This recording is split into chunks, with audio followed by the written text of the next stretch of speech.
Hi there and welcome back. So this video is the first of three for today's session, and you might not use all of them, but this is just outlining the ways in which we can render and output images of what we've created using our various software. This video is looking predominantly at Maya, though we'll have to go into Substance for a little bit of it just to show you how we can do it.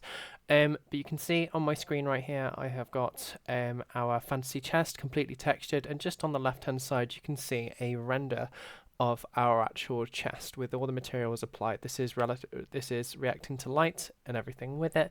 It's got all of our normals applied and everything along with that. So let's have a chat about how we've actually done this. The first thing that I've needed to do is export my materials from Substance Painter for Maya, and you might think, Kate, we've already done that. We have, however, those were exported for Unreal. So our metalness, roughness, and ambient occlusion were all consolidated into that one material. Whereas Maya, we want to have these separate, exported out as separate materials for this. So I'm just going to go into Substance Painter, and you can see I've still got my export window just open there, but we've got our chest file that we've looked at last week, and we just need to very quickly export our own materials. So to do this, I'm just going to go to File, Export Textures. And we've got two options with this, which we'll talk about in a moment. The first thing you need to do is set up your output directory. What I've done for this output directory is just opening that up. I've just made a folder in my exports folder just called Maya. And this is because I want to keep everything separate, so I don't accidentally bring the wrong material into Unreal at any future point, for example. You might set your file and naming conventions up separately, but the biggest thing you need to be thinking about as you go about this is actually how easy it is to use, how effective it is. If someone else was to come along and pick up your files to continue doing work with it, would they be able to find everything? But I'll select that folder there for Maya, and we'll just go through there. And you'll notice that my output template is set to PBR roughness. We either want our output template set to PBR metallic roughness, or if we scroll all the way up, we can find Arnold AI Standard. Either of these is fine. I'm keeping mine to PBR Metallic Roughness, though if you set it to Arnold Standard, that's perfectly fine. Arnold is just the renderer that we use in Maya. So I'm just going to hit Export there, and we'll just go through it. It's just going to give us our outputs, and you can see we've now got a standalone texture for roughness, a standalone texture for metallic. We don't have any ambient occlusion, for example, because we don't have an engine to interact with it. So we can just now go back to Maya and we can start setting up our material. So in Maya, I'm just going to set up a new scene so we can go through this process of what I've done. So I'm going to go to File, Open, and for this it's perfectly fine if I go to my high-low. You might go to your export or UV unwrap or anything like that. You just need your low poly chest fully UV unwrapped in your scene. So I'm going to use my fantasy chest high-low, as that's the most recent geometry mesh that we've got.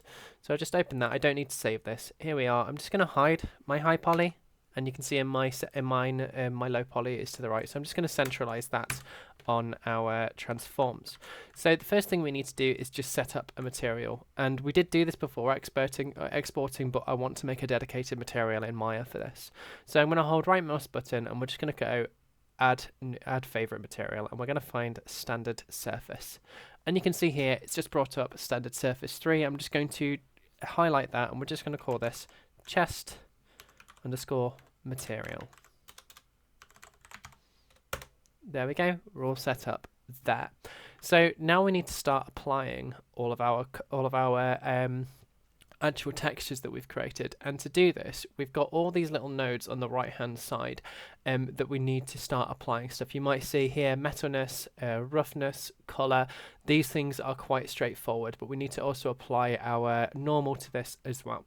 There is a few caveats to this just in terms of how we set it up, but we're just going to go through and start applying. So in my color, I'm just going to click this little checker box next to it. It's going to open up this dialog box, and we're going to select file. It's now going to take me to this area, and we're just going to go to image name. It's going to take me to my source images folder as default. And remember, when we did our Substance Painter work, we made an export folder in this source images folder for our Substance. So I'll go to my exports, and then I've got my Maya exports in there. And obviously I've got duplicates through this simply because I've got duplicates in this simply because of the way we approached it. I'd already started this, but I'm just going to go in and find my base color. There we go.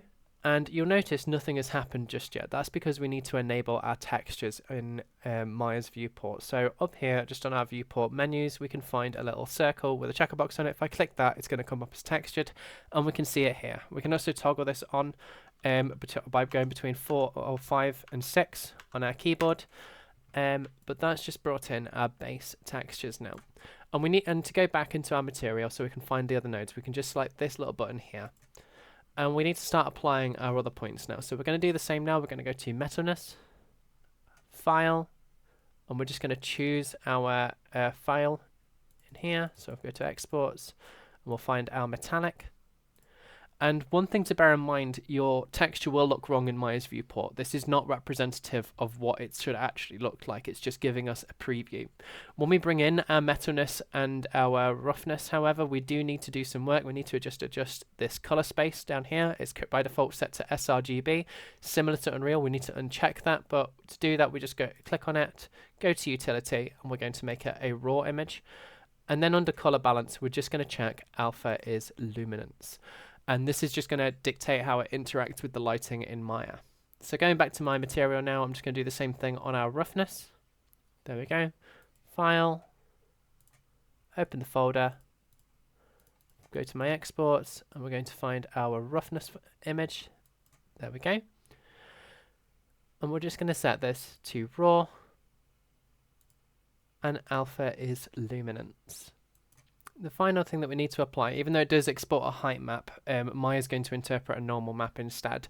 We just need to apply a normal map. So we're going to go back to our material settings, and we're just going to find geometry, and we're just going to find where it says bump mapping. I'm going to hit the checkbox on there, go to file, and it's going to give us this bump value. And we don't need to worry about depth, but where it says use as bump, we do need to change that to tangent space normals. And on this little opening here, we've got on bump value. I'm just going to click that, and we're going to select our image name, find our material.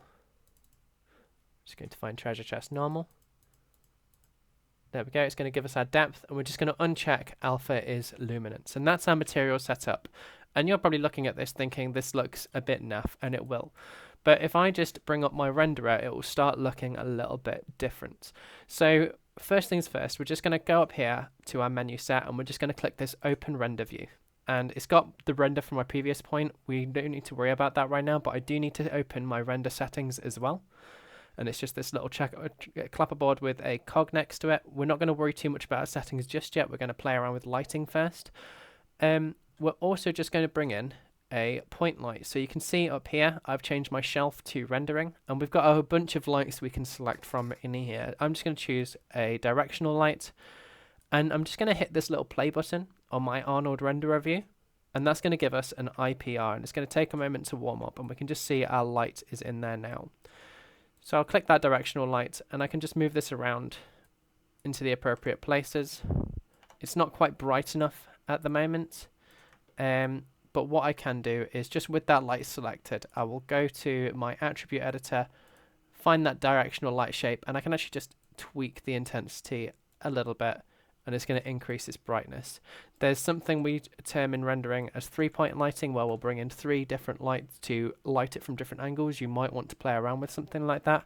For me, I'm just going to bring in 2, so I'm just going to duplicate this directional light, and I'll bring that round to the right. And we can see now that our chest in our renderer is a lot more closely resembling what we had in Substance Painter. And now we can just go to our render settings that we've opened shortly. And a lot of this we don't need to necessarily worry about, but we do want to scroll down on our common and just set that preset to something a bit higher, because HD 540 isn't very high. I'm actually going to set mine to HD 1080. We can put in manual pixel widths and everything like that, but HD 1080, I'm quite happy with it remaining as it is. And our image format, I'm just going to set to PNG. And now we can just go through, and I'm going to full screen this because this is an IPR renderer. I'm not actually going to full screen it. I'm getting mixed up a little bit here. But I can just go through and I can pick some angles. It might take a little bit of time to go through. If you're not pleased with the resolution, you might increase this to 2K, for example, but I'm quite pleased. So all I can do now is I can just go to File, save image. It's going to open up a folder and it's now going to bring us to images. You can see that I've got some renderers from previous points. You might recognize some of these from our banner on the learning room, but I can just go in here and name this appropriately. So I'll call this chest FL. That's FL for front left. And I could click save. I could rotate my camera. I'll save it again. Chest FR. Save.